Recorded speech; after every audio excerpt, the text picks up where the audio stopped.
Time to pull up a chair. We've got another great story for you today in the rLounge. Funny thing about family, they can be your biggest supporters or your most determined saboteurs. Some siblings cheer when you succeed. Others start a smear campaign and try to hack your email. Today in the rLounge, what happens when a sibling rivalry grows teeth? I discovered my brother has been badmouthing my business to potential clients. Would I be the a-hole for removing him from our family trust? After 8 years of building expertise in my field, I finally took the plunge and established my own consulting business.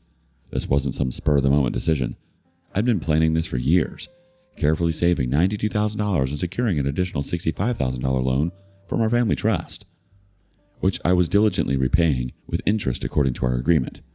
The family trust has been around since our grandparents established it. It's substantial enough that it provides quarterly distributions to family members and has funded various ventures over the years. My brother and I, along with our cousins, are beneficiaries, though the actual management is handled by a professional administrator and a board of trustees. I held a small dinner at my place to announce the news to my family. Everyone seemed genuinely supportive, especially my brother. He asked a ton of questions about my business model, pricing structure, and how I plan to acquire clients. At the time, I interpreted his interest as supportive curiosity. I should have seen it for what it was: reconnaissance. A few weeks later, I hosted my official launch party.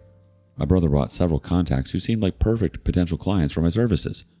Throughout my evening, I noticed him pulling these people aside for private conversations. I assumed he was talking me up, making personal introductions to help my business get off the ground. I even thanked him for it later that night. He just smiled and said, "That's what family's for."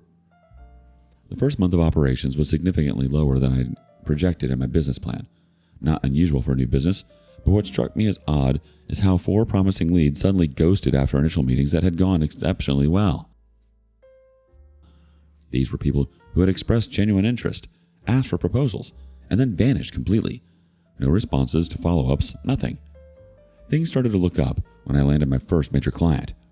During our contract signing, they casually mentioned something that caught me off guard. They said they almost didn't hire me because someone from my industry had warned them about supposed quality issues. They decided to take a chance anyway because my proposal was solid. I was baffled. How could anyone comment on quality issues when I had just started my business? Over the next few weeks, 2 more potential clients backed out at the last minute after showing me serious interest. One of them accidentally forwarded me an entire email thread where someone had warned them that my business model is unstable and that I was desperate for clients and will overpromise. The language was oddly specific and seemed familiar, but I couldn't quite place it. I hired a digital marketing specialist to help improve lead generation. During their audit, they discovered 3 anonymous negative reviews posted within days of my business launch. The reviews contained insider knowledge about my business that only someone close to me would know. The writing style seemed familiar: short sentences, specific terminology that my brother often uses. Around this time, my brother called to ask if my business was surviving in a tone that seemed more smug than concerned. He offered to put in a good word with some connections if I increased my payments to the family trust. I declined. I told him I was sticking to our original agreement. The call ended with an uncomfortable silence before he hung up. The situation became clearer during a meeting with a potential client who mentioned they heard from a family member of mine that I was inexperienced in cutting corners. They refused to reveal who said this, but the list of possibilities was very short.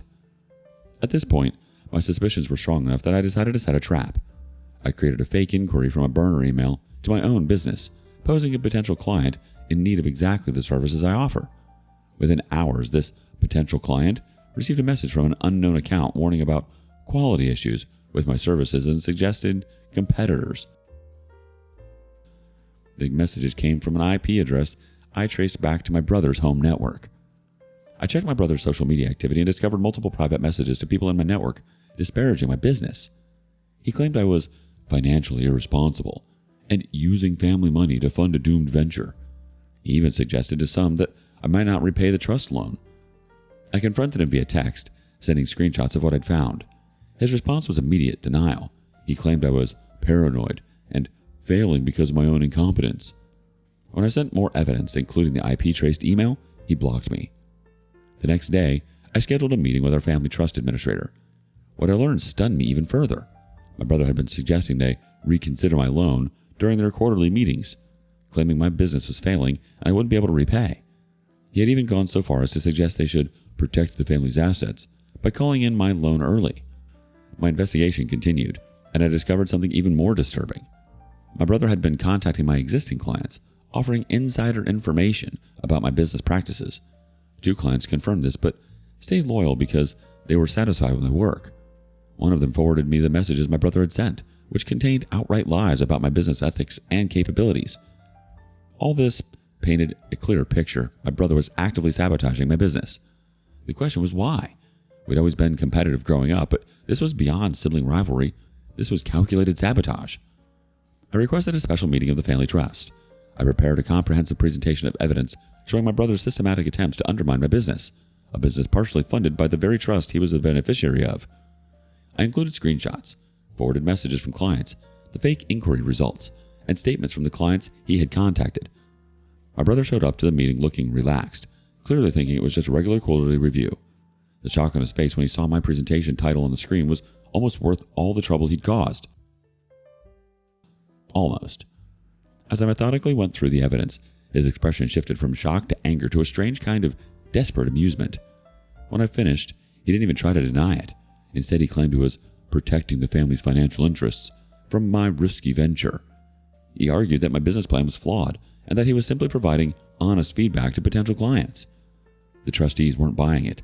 One pointed out that if he had genuine concerns, he should have raised them with the trust administrator or with me directly, not engaged in a covert sabotage campaign. Another noted that by undermining a trust-funded venture, he was actually working against the trust's interest, not protecting them. I concluded by formally requesting my brother's removal from the family trust based on his deliberate sabotage of a trust-funded business venture. The administrator agreed to present this to the trustees for a vote, and we adjourned the meeting. My brother cornered me in the parking lot afterward. He was furious, calling me ungrateful and claiming I was overreacting to a few comments. I remained calm and simply told him that actions have consequences. He stormed off, tires screeching as he left. A week later, the trustees voted unanimously to remove my brother from the trust. He lost access to quarterly distributions, approximately $42,000 annually, and future inheritance portions, estimated at $1.7 million. The administrator called me to inform me of their decision and to assure me that my loan status remained in good standing. My brother's reaction was predictable, a barrage of texts calling me ruthless and money-hungry. He claimed he was just being honest about a bad business and that I had destroyed his life over nothing. I sent a carefully worded email to my clients and network about the misinformation campaign that had been affecting my business. I didn't specifically name my brother, but made it clear that the source had been identified and addressed. The response was immediate and positive. Inquiries picked up, and several leads that had previously gone cold suddenly resurfaced. It's been a month since all of this happened. My business is finally gaining the traction it should have had from the beginning. The sabotage had cost me time and potential revenue, but ultimately it failed. The loan from the trust is being repaid ahead of schedule, and I'm already planning to expand my service offerings. I've blocked my brother on all platforms and have made it clear to family members that I'm not interested in discussing him or the situation further. As for my brother, I hear through family that he's struggling financially without the trust distributions. Apparently, he had been living beyond his means, counting on that quarterly money. This is not my problem to solve. My parents have remained largely neutral in this conflict, which is its own kind of pain. They said they love us both and don't want to take sides. I understand their position, but sometimes neutrality in the face of clear wrongdoing feels like its own kind of betrayal. Imagine spending that much time and energy trying to ruin someone instead of, improving your own life. Your brother really tried to ruin you because he couldn't handle you actually doing something with your life. The trust meeting must have been glorious, though. He walked in thinking it was business as usual and walked out realizing his quarterly payments just got Thanos snapped. I would have framed the vote result and hung it around my neck. And him calling you ruthless after you literally just presented evidence? No, that's called accountability. He tanked his own future because his ego couldn't handle you winning without him. Update 1. It's been 3 months since my brother was removed from our family trust, and things have escalated in ways I didn't anticipate. I wanted to share what's happened since then. 2 weeks after the trustees' decision, my brother launched a smear campaign against me within our extended family.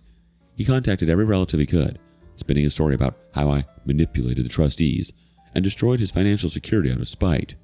Some family members bought his version, while others reached out to me directly to hear my side. I simply sent them the same evidence I presented to the trustees and let them draw their own conclusions. The trust administrator contacted me about a month after the decision. Apparently, my brother had been emailing them daily, alternating between threats of legal action and pleas for reinstatement. They assured me the decision was final unless extraordinary circumstances arose, and that his behavior was only reinforcing their confidence in their decision. My business began to thrive once the sabotage stopped. Client acquisitions increased by 215% compared to the first month. I secured 3 major contracts that put my company firmly in the black. I adjusted my trust loan repayment schedule to accelerate the process, which the administrator appreciated. A week later, I discovered someone had attempted to access my business email account on multiple IP addresses. The security logs traced back to locations near my brother's home and his favorite coffee shop. Fortunately, my 2-factor authentication prevented the breach. The situation took an unexpected turn when my brother's wife reached out to me privately. She revealed that he'd been struggling with gambling debts for years and had been using his trust distributions to keep creditors at bay. With that income gone, their marriage was under immense strain. She wasn't asking me to help him get reinstated. Surprisingly, she thought the trustees made the right call, but wanted me to understand the context of his behavior. This explains a lot. He began showing up at family gatherings acting as if nothing had happened, pretending our relationship was normal. When I maintained my distance, he would loudly tell others I was still holding a grudge over a misunderstanding. During one dinner, he cornered me in the kitchen and whispered, "I can play the long game too. Family will always take my side eventually." My parents finally broke their neutrality when my brother tried to convince them I had fabricated evidence against him. My father, who has a background in IT, reviewed the digital evidence himself and confirmed it was legitimate. My brother's wife called again to tell me they're separating. She discovered he had taken out loans in her name without her knowledge, presumably to replace his lost trust income. She's filing for divorce and wanted me to know in case he tries to blame this development on me as well. Update 2. It's been a year since my last update. My brother's attempts to undermine me gradually fizzled out as the consequences of his action continued to pile up. The last I heard from him directly was about 8 months ago, a rambling email about how I'd destroyed the family that I simply archived without response. My approach of zero engagement and thorough documentation proved effective. The family trust situation has been definitively resolved. The trustees held their annual review and formally confirmed that my brother's removal is permanent. They cited his continued attempts to pressure individual trustees and his harassment of me as evidence that their original decision was correct. My parents have fully accepted the situation. After finally trying to maintain neutrality, they eventually recognized the pattern of behavior and stopped pressuring me to reconcile. My father told me privately that my brother had approached him for a loan to tide him over 6 separate times, and that he finally had to tell him that his financial problems were of his own making. My brother's divorce was finalized 4 months ago. According to family who still speaks with him, he tried to claim that his financial situation was due to my vindictive actions. But the evidence his ex-wife presented about his gambling debts and unauthorized loans in her name made his claims fall flat. The professional consequences of my brother have been significant. Word got around in our industry about his behavior, not because I spread it, but because several clients who received his disparaging messages about my business shared the information with others. His reputation took a hit, and I've heard he's had trouble maintaining business relationships. As for my business, it has exceeded all projections. We've grown to a team of 12, moved into a spacious office downtown, and have a client waitlist for the first time. The trust administrator contacted me recently with an interesting development. My portion of the trust has grown substantially due to both the success of my own business loan repayment and some strategic investments they made with my input. Meanwhile, the portion that would have gone to my brother has been redistributed among other family beneficiaries according to the trust bylaws. I've had several family members tell me that my brother has tried to recruit them to advocate for his reinstatement to the trust. Each time, they've declined and informed me about it. The family seems to have reached a consensus that his behavior crossed a line that can't be uncrossed. Even those who initially thought I was too harsh have come around after seeing the full pattern of his actions. Last month, I learned that my brother's attempted to start his own competing business in his new city. It struggled from the beginning and closed just after 3 months. A former employee of his reached out to me, explaining that my brother had spent most of his time obsessing over my company's success rather than focusing on his own operations. As for the extended family, the dynamic has settled into a new normal. Family gatherings are scheduled with awareness of the rift. Some events my brother attends, others I do. It's not ideal, but it's functional. Most relatives have stopped trying to broker peace. I don't expect to post further updates on this situation. The gambling debts explain so much. All that fake moral outrage about protecting family assets was just projection. He was the one draining his own. His wife reaching out to you probably said it best. He wasn't trying to protect anything. He was trying to stay afloat. The "I can play the long game too" line actually made me laugh out loud. Like, what long game, dude? Have you ever had a sibling go out of their way to sabotage your success? Share your stories with us in the comments. And thank you for joining us today in the rLounge. Be sure to like and subscribe and hit that notification bell so you don't miss out on our next video.